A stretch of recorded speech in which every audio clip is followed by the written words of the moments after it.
초대 손님은 서울에서 그 격전지 서울 용산에서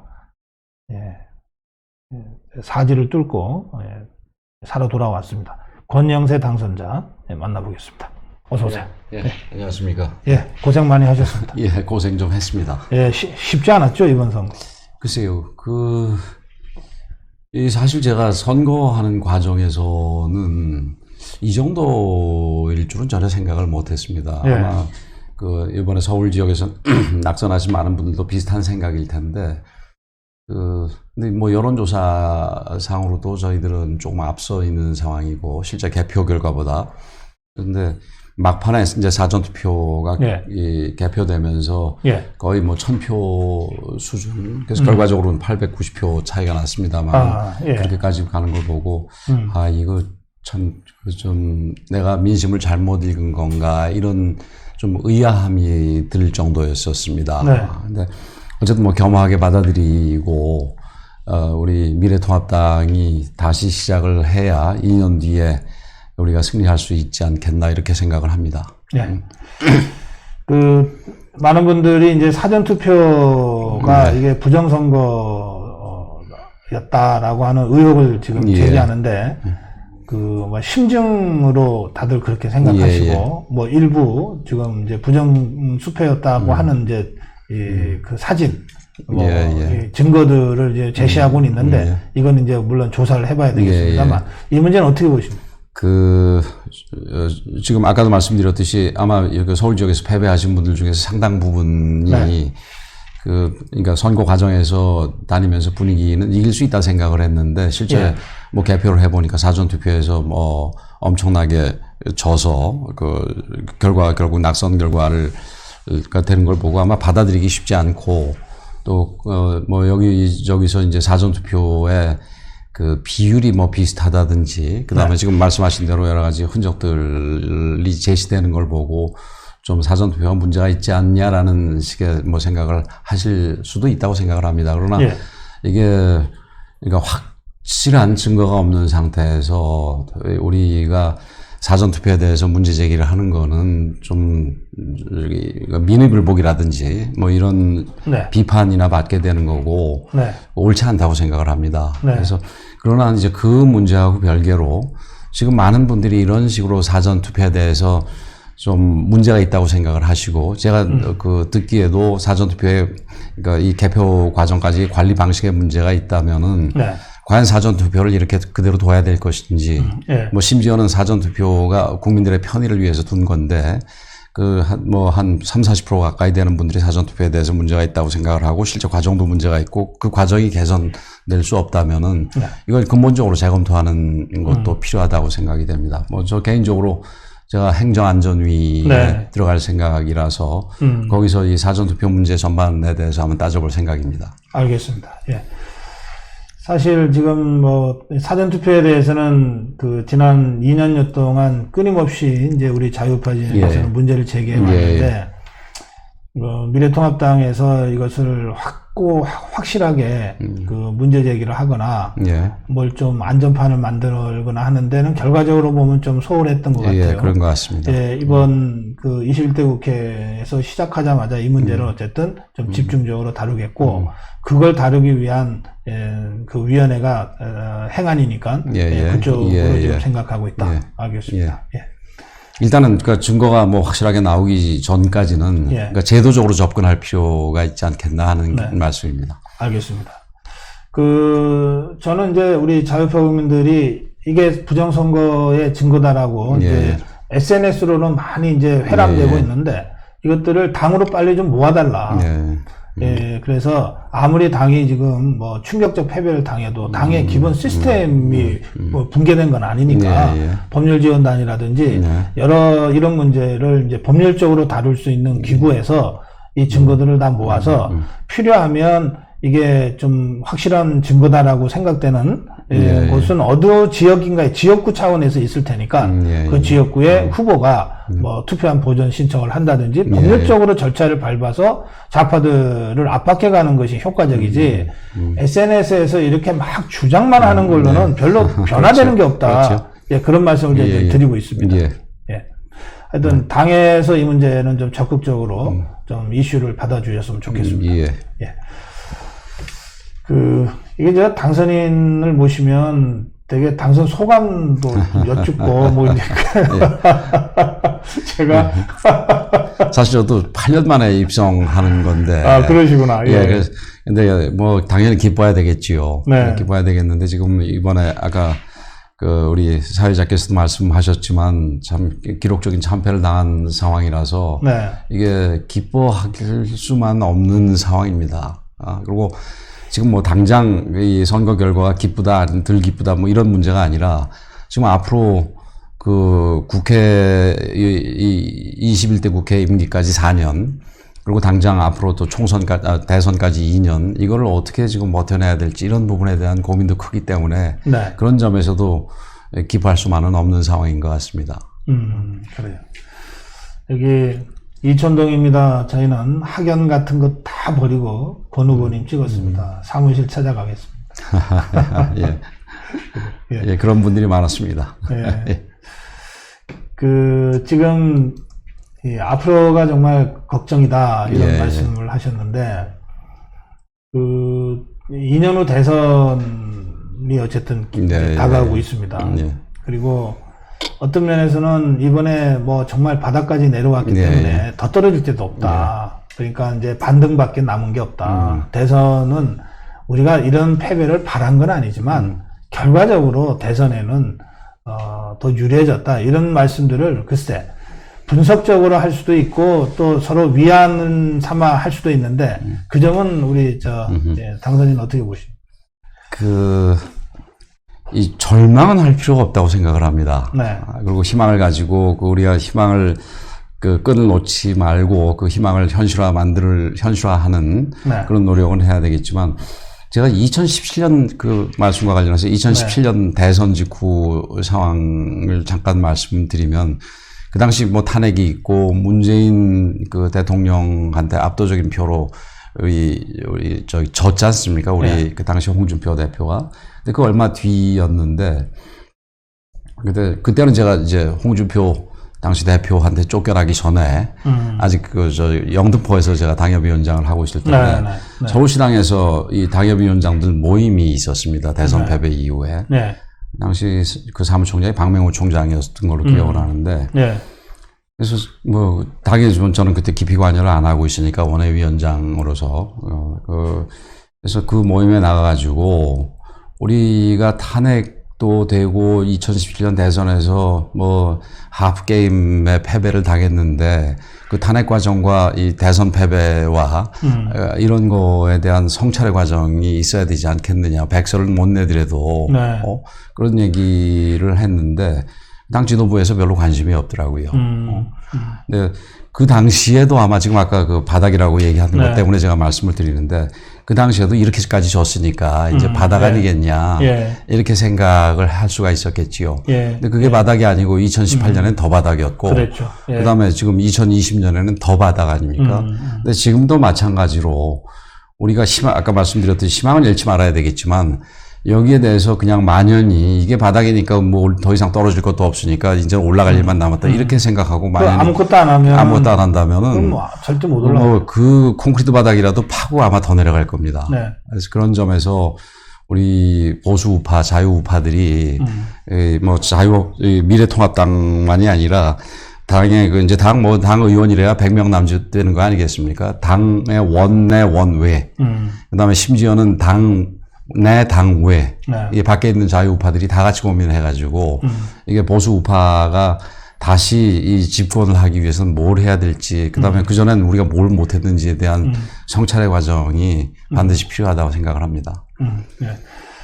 또 지금 두 가지 얘기가 지금 언론에서는 이제, 뭐 이게 뭐, 뉴스가 되는지 뭐 자꾸 보도가 되고 있는데, 이제 하나는, 당내에 이제 황교안 대표가 이선 후퇴를 했기 때문에 어쨌든 당 지도부 부재 상태가 됐으니까 그렇죠.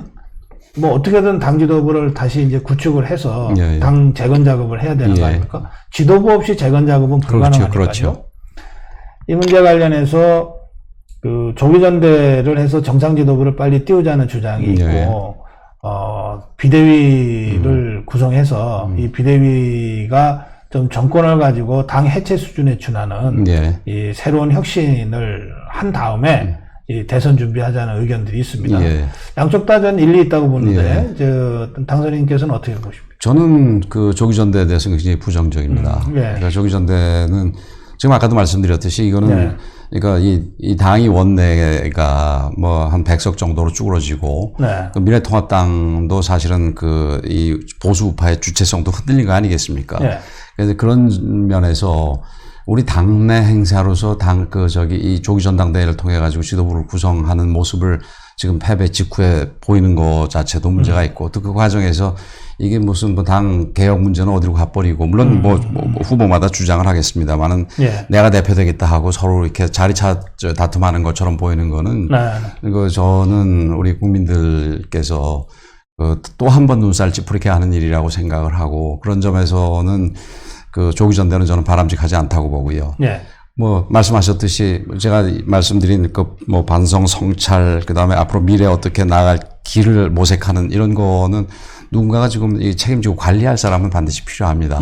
그래서 그런 점에서 빨리 그 비대위를 구성을 해서 그 비대위를 통해서 그런 작업을 한 다음에 어느 정도 그런 작업이 이루어진 바탕 위에 조기 전대를 하는 게 필요하다 이렇게 생각이 됩니다. 만약에 지금 조기 전대가 이루어진다면은 그 구성된 그렇게 해서 뽑힌 그 대표도 아마 조금 한 몇 달 못 가가지고 또 무슨 흔들리고 그래가지고 왜 열린우리당 과거에 1년에도 뭐 전당대회가 몇 번 있고 비대위 갔다 전당대회 갔다 대표가 몇 번씩 바뀌고 그런 일이 있지 않습니까? 그런 일이 반복될 게 우리한테도 일어날 게 뻔하다고 생각을 합니다. 그래요. 이제 그 비대위로 일단 가서 그 선거 패배를 좀 깊이 성찰하고 또 정말 꼭 필요한 이 혁신의 과제들을 좀 어느 정도 마무리 짓고 새로운 틀에서 정상지도부 출범을 시키자. 이제 그런 취지의 말씀을 하셨는데 이걸 할 수 있는 사람이 또 중요한 거 아니겠습니까? 지금 황교안 대표는 이제 그 이선 후퇴하기 전에 물러나기 전에 김종인 위원장한테 그 비대위를 맡아달라고 부탁을 했다고 지금 보도되고 있고 심재철 이제 권한대행인데 또 김종인 위원장을 만나서 요청했다 그러고 뭐 그런 보도가 지금 나오고 있는데 그 김종인 비대위에 대해서는 그러면 어떻게 생각하십니까? 저는 뭐 특정 인물보다도 사실은 뭐 말씀하셨듯이 비대위를 이끌면서 지금 개혁 작업을 완수해낼 만한 분들이 그렇게 많지는 않습니다. 후보분들이. 근데 이제 그 과정에서 우리가 이 보수의 가치에 맞게 좀 진행을 시키는 게 어떻겠나 하는 생각입니다. 뭐 예를 들면은 황교안 대표나 심재철 대표가 개인적으로 누구를 손으로 직접 뽑는 것도 중요하지만 이번에 당선자에 더해서 출마자들한테 뭐 사실 뭐 집회 안 해도 요즘 온라인으로 제안을 받거나 그럴 수도 있는 거 아니겠습니까? 그래서 어디서 적절한 인물이 추천이 되면은 뭐 그 적절한 인물이 맡아서 하게 하는 게 어떻겠나. 혹은 뭐 지도부에서 몇 명의 후보군을 제시할 수도 있겠지요. 그래서 적합한 인물로 빨리 구성을 하고 그분은 어차피 관리하고 떠나는 거니까 그러니까 그렇게 빨리 구성하는 건 필요하다고 생각을 합니다.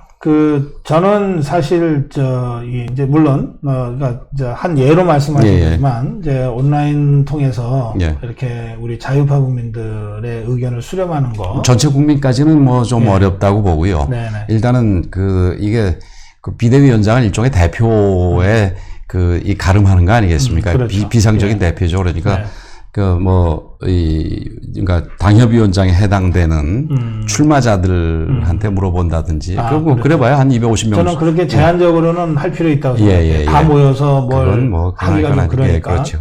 지금 당원들한테 전체 모으면은 그거는 무슨 뭐 전당대회도 아니고. 이제 그걸 이제 그렇게 하면 지난번에 공관위원회를 국민 추천을 한다고 해갖고서 이 추천을 막 받았는데 결과적으로 그렇게 추천된 사람들이 아닌 다른 사람이 되는 바람에 그건 안 하니만 못한 결과가 돼버렸거든요. 저는 그런 식으로 지금 갈 일은 아니다. 지나치게 대중적으로 이렇게 흐트려는 거는 적절하지 않고요. 지금 출마자들 같은 경우는 아마 여러 가지 느낀 게 많을 겁니다. 사실 네. 그런 분들, 그렇죠. 그리고 그분들의 대부분은 앞으로 그러니까 당선된 분들은 현역 의원으로, 그 다음에 낙선된 분들은 또 대부분 원외위원장으로 당의 일에 계속해서 관여를 할 분들 아니겠습니까? 그렇죠. 그래서 그런 분들, 그러니까 적극적으로 관여할 분들이니까 그런 분들의 의견 정도는 묻는 게 뭐 옳은 일이 아닌가 이렇게 생각이 됩니다. 알겠습니다.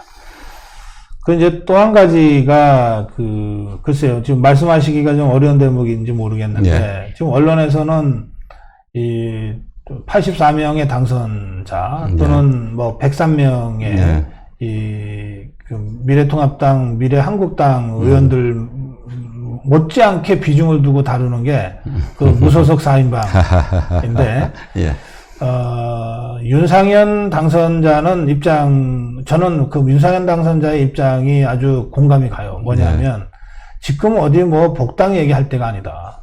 지금은 자유우파가 왜 이런 참담한 패배를 당했는지를 각자의 위치에서 성찰하고 이후의 미래에 뭘 할 것인지를 고민해야 될 때다. 이렇게 딱 입장 정리하더라고요. 당분간 복당 없다. 그런데 나머지 세 사람은 당선 확정된 날부터 4월 16일부터 뭐 내가 미래통합당 대권주자가 되겠다. 뭐 심지어는 미래통합당의 원내대표가 되겠다는 이 당선 일성을 얘기한 사람까지 있어요. 다들 뭐 중진들이고 또 그러니까 뭐 그런 생각을 머릿속으로 하는 거야 누가 뭐라 그러겠어요. 그 지금 이 사람들의 복당 문제가 상당히 중요한 그 정치 사안인 것 같아요. 당 입장에서는. 그 문제에 대해서 혹시 어떤 입장이 있으시죠? 저는 그 부분은 우리 사회자님과 견해가 똑같습니다. 그 윤상현 의원 얘기가 저는 그 옳은 자세라고 보고요.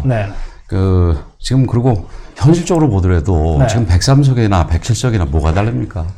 그래서 오히려 그 홍준표 전 대표 이런 분 들어와가지고 당에서 시끄럽게나마 할 겁니다. 지금 본인이 무슨 대권을 하겠다, 뭐 하겠다, 이런 시기가 아닌데 그러고 있지 않습니까? 그런 분이 당에 들어와서는 갑자기 무슨 입을 닫을 리도 없고, 그런 분이 당에 들어와가지고 또 이제 얘기하기 시작한다면은, 그건 당 자체가 정신없는 당이 돼버립니다. 그래서 그 얘기 안 할 거라면은 들어와도 되겠지만, 그분이 그렇게 들어와가지고 그런 얘기 안 할 리도 없는 거고, 뭐 저는 옳지 않다고 생각을 합니다. 그리고 또 아까 원칙적인 문제로 보더라도 지금 뭐 103석에서 107석으로 가봐야 무슨 뭐 크게 변할 수도 없는 상황에서 일단 민의를 존중하고 당분간은 그 지금 현 상태대로 가는 거가 맞다고 봅니다. 알겠습니다.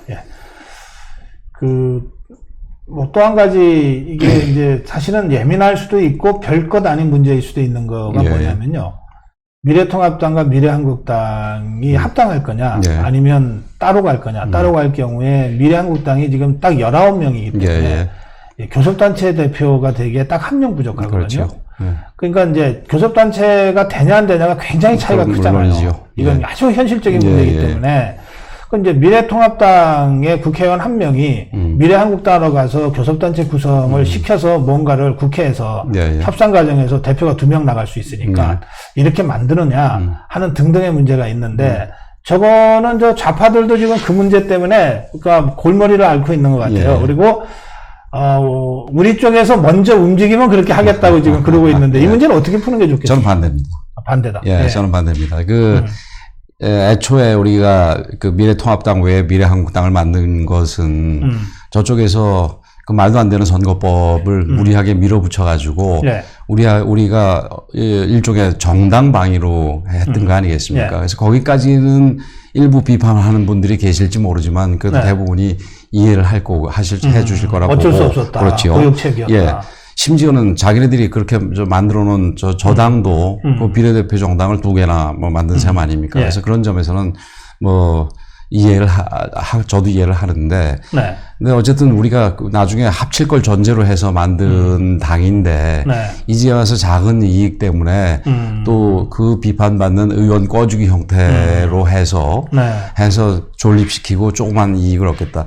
이게 지금 180석이 넘는 당을 상대하는데 그게 뭐 교수단체 하나 생기고 2개 생기는 게 뭔 얼마나 큰 저희한테 혜택이 되겠습니까? 원칙을 훼손함으로써 받는 이 부정적인 그 비판이 저는 훨씬 더 크다고 생각이 됩니다. 이게 복잡할 때는 원칙대로 가고 좀 정의롭게 가는 게 맞다고 생각을 합니다. 그러니까 하루빨리 저는 그 합치는 것이 옳다고 생각을 합니다. 그러니까 원래 이제 국민들한테 약속한 대로. 그렇지요. 예. 그냥 빨리 합치고, 그리고 뭐 교섭단체 둘이 주는 그런 작은 이익에 연연하지 뭐 상임위원장을 몇 개를 더 받든 뭐 혹은 저기 돈을 그 얼마를 더 받든 말든 돈 뭐 덜 받으면은 아껴 쓰면 되는 거고요.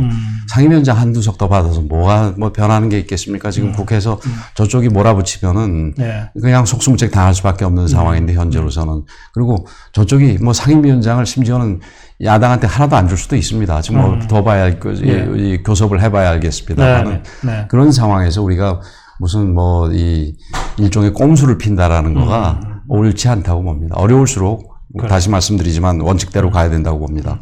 사실 이제 오랜 야당 정치사를 보면 이제 우리가 야당한 적이 별로 없어가지고 자꾸 여당의 경험만 생각하는데 야당은 역시 YS나 DJ가 오래 했기 때문에 그 사람들의 경험을 보면 대의명분을 버리는 일을 어쨌든 안 하려고 그랬어요. 맞습니다.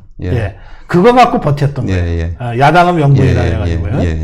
약간 지금 우리 권영세 당선인도 그런 취지로 가야 국민의 지지가 있지. 그렇죠. 여기서 작은 이익 탐하다가 국민들이 진짜 등 돌리면 어떡할 거냐. 그런 취지의 말씀이십니다.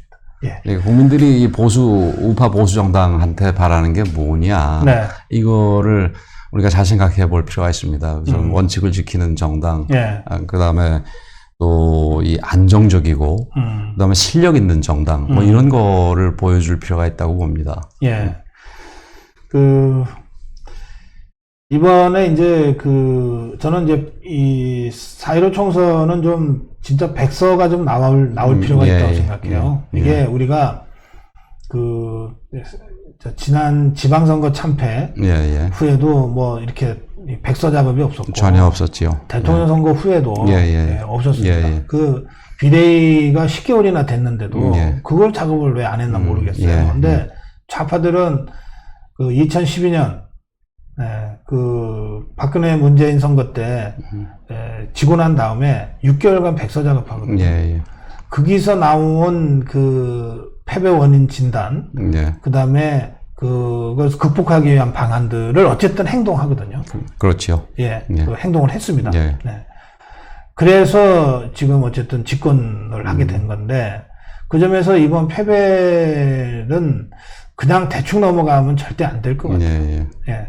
그리고 이 패배 원인을 진단하다 보면 이제 책임론이 제기되는데, 이것도 정말 좀 성숙한 자세로 대승적으로 이게 패배 원인을 진단을 해야지, 누구한테 책임 뒤집어 씌우고 희생양 만든 다음에 손 털고 앞으로 나가는 식으로 이렇게 되어서는 진짜 안 되겠다 싶거든요. 근데 벌써 그런 조짐들이 많이 나타납니다. 지금 황 대표 체제에서 또 황 대표에 대해서 아무 얘기 안 하던 사람들이 지금 황 대표가 책임지고 물러나니까 황 대표에서 비판하는 얘기들이 많이 나오는데, 그래서 저는 옳지 않다고 생각을 합니다. 지금 우리가 제가 반성 성찰 얘기 계속 합니다만, 그건 미래를 어떤 식으로 가야 될지를 위한 기초로서 하자는 얘기지, 누구를 뭐 드러내고 누구 세력을 드러내고 뭐 이러기 위해서 하는 게 아닙니다. 그건 좌파들이 하는 겁니다. 지금 좌파들이 문정부 들어와가지고 적폐청산 한다라는 거가 이 사람들이 앞으로 어떤 길을 가기 위해서 한다기보다는 그 지난 정부들에 대해서 비판하고 이 오물 더 씌우고 그 세력들을 드러내기 위해서 지금 적폐청산하는 걸 우리가 비판한 거 아니겠습니까? 근데 우리가 지금 우리 스스로를 반성하고 성찰하는 과정에서 적폐는 아니지만 일종의 잘못된 부분들, 이런 부분들은 앞으로 우리가 어떤 길을 가야 되는지 어떤 나침반 내지는 지도를 제시하기 위해서 해야 되는 것이지, 그게 누구의 책임을 더 씌우기 위해서 하는 게 아니라고 봅니다. 그래서 사실은 과거에 대한 성찰 내지는 반성을 하게 되면은 그런 책임론을 두려워서 사실 좀 피하는 면이 많았는데, 그 작업이 저는 탄핵 때부터 이루어졌어야 됐다고 봅니다. 탄핵 때부터도 왜 탄핵까지 왔느냐, 그래서 결국은 대선을 졌느냐, 뭐 이런 부분들도 다 이루어졌어야 되는데, 근데 그 과정이 과거에 대해서 반성이 전혀 없이, 성찰이 전혀 없이 지금 한 4년여를 끌고 오다 보니까 지금 이런 참혹한 패배를 당하게 된 겁니다. 지금 말씀하신 그 대목이 바로 이제 강원택 교수가 지적하는 부분이에요. 아, 그렇습니까? 예, 강원택 교수가 뭐라 그랬냐면요. 이게 좌파들이 야당 심판을 들고 나왔잖아요. 네, 이게 총선에서는 안 만든 건데 이자들이 왜 이걸 들고 나왔을까 진짜 궁금했대요. 네. 개인적으로 흥미롭게 생각했다. 야당 심판론. 그런데 보니까 2017년 탄핵 이후 첫 번째 국회의원 선거인 거예요. 네. 그러니까 야당 심판론은 좌파들의 머릿속에는 박근혜 심판론의 연장선에 있는 거였다는 거예요. 우리가 그게 먹혔다고 보는 것 같습니다. 그러면 지금 말씀하신 대로 우리가 3년 전에 좌파의 공격으로 대통령 잃고 감옥 보내고 그리고 나서부터 그냥 완전히 좀 나락으로 떨어졌는데 그때 왜 우리는 탄핵당했는가를 제대로 성찰하고 거기서부터 뭔가 새로운 길을 모색했다면 이후에 연속되는 패배도 이렇게까지 그 탄핵 프레임 속에서 지지는 않았을 거다. 다르게 졌을지는 모르지만 이제 그런 생각이 저도 들거든요. 예. 전 뭐 강원택 교수 글은 못 봤습니다만은 그 우리 스스로가 우리를 심판을 했으면은 우리의 과거를 심판을 했으면은 그러니까 여당으로부터 심판당하지를 않고 국민으로부터 심판당하지를 않을 수가 있었겠지요. 그래서 그런 점에서 좀 아쉬움이 있습니다. 네, 맞아요. 그런 면에서는요, 문재인 이후에 우리는 패족이 됐다고 했던 안희정. 지금은 뭐 감옥에 가 있습니다만, 좌파들은 이른바 그 수동혁명, 혁명 당하지 않기 위해서 자기들이 스스로 하는 혁명을 여러 번 합니다. 우리는 그걸 못했어요. 이번에 보면, 하여튼 그런 점들을 앞으로 당에서 좀 빨리 좀 수습을 하고, 저는 이게 비대위가 바로 이런 것들을 깊이 성찰하면서 새로운 길을 열어나가는 그런 어떤 그 역할을 하는 비대위가 들어와야 된다. 그러니까 비대위로 가더라도 그런 비대위여야 된다. 그런 생각이 뭐 전적으로 동의를 합니다. 뭐 어떤 분들은 그 과거 뭐 반성하고 성찰하고 그래봐야 뭐 나오는 거 없었다. 혹은 비대위 만들어서 무슨 제대로 된 거 없었다. 뭐 이런 식의 여러 가지 얘기를 합니다만은 이번에는 정말 이제 더 이상 심판당하지 않기 위해서라도 우리가 성찰을 좀 할 필요가 있겠고, 성찰의 과정이 사실은 구체적인 행태부터 시작해서 우리의 이념적인 좌표에 이르기까지, 그리고 우리가 집중해야 될 분야가 뭐며, 또 우리가 행동 방식은 어떻게 해야 되는지, 이런 부분까지 다 망라돼야 될 겁니다. 네, 알겠습니다. 오늘 바쁜 일정인데 이렇게 나와주셨고, 또 사실 좀 정치적인 수사로 넘어갈 수 있는 질문들인데도 피하지 않고 아주 구체적으로 입장 정리를 해주셔서 앞으로 우리 자유파가 이런 중요한 문제를 판단하고 고민하는데 상당히 좋은 기준점이 제시됐다. 그렇게 생각합니다. 자주 모시겠습니다. 짧게 인사 말씀 좀 우리 유권자들께. 우선 사회자님께서 불러주셔서 감사하고 그러니까 우선 저를 선택해 주신 용산 구민 여러분들께 다시 한번 감사하다는 말씀을 드리고, 또 우리 대한민국 국민 전체 여러분들께는 저희 미래통합당이 만족스러운 모습을 보이지 못한 부분에 대해서 매우 죄송하게 생각을 합니다. 이제부터가 거의 미래통합당과 우파로서는 거의 마지막 기회가 아닌가 이렇게 생각이 됩니다. 저희들 아주 깊이 성찰하고 반성하고 해서 앞으로 우리가 어떤 길을 어떻게 나가야 될지 길을 잘 찾도록 하겠고, 그렇게 나가는 과정에서 제가 나름대로 역할을 하겠습니다. 지켜봐 주시고, 또 좋은 방향으로 잘 나가게 된다면 다시 신뢰해 주시고 지지해 주시기를 부탁을 드리겠습니다. 감사합니다. 고맙습니다. 고맙습니다.